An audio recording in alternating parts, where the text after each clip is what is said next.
નલિયા સામૂહિક આરોગ્ય કેન્દ્ર ખાતે ઓપરેશન સિંદૂરની સફળતાના અંતર્ગત રક્તદાન કેમ્પનું આયોજન કરવામાં આવ્યું.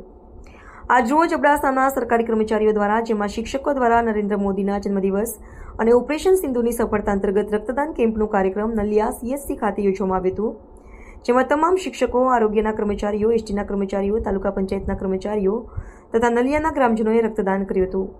જેની અબડાસા તાલુકા ભાજપ પ્રમુખ જયદીપસિંહ જાડેજાએ શુભેચ્છા મુલાકાત લીધી હતી અને પ્રોત્સાહિત કર્યા હતા. 75 બોટલ રક્તદાન થયું હતું. આ સમગ્ર આયોજન અબડાસા તાલુકા શિક્ષક પરિવારની ટીમે કર્યું હતું. આજે 16 તારીખે એક રક્તદાન રક્ત એકઠું કરવા માટે ડોનેશન માટેનો એક ડોનેટ કેમ્પ અહીં યોજવામાં આવ્યો, જેમાં ખાસ કરી શિક્ષકો, આરોગ્યના કર્મચારીઓ, એસટીના કર્મચારીઓ, નલિયા ગ્રામજનો, તાલુકા પંચાયતના કર્મચારીઓ, વિવિધ કેડરના કર્મચારીઓએ આજે અહીં આવી અને રક્તદાન કર્યું. અંદાજિત 75 થી 80 જેટલા લોકોએ આજે અહીં રક્તદાન કર્યું.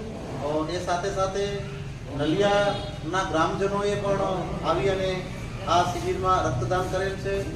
સામે અબડાસા તાલુકા ભાજપના પ્રમુખ જયદીપસિંહ જાડેજાએ પણ શુભેચ્છા મુલાકાત લઈ અને રક્તદાતાઓને પ્રોત્સાહન આપ્યું હતું.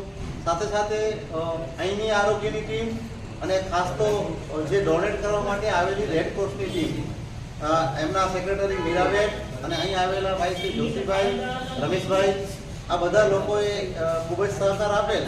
એ બદલ અબડાસા આખી શિક્ષક પરિવાર વતી, આખી અબડાસાની ટીમ વતી એમનો ખૂબ ખૂબ આભાર.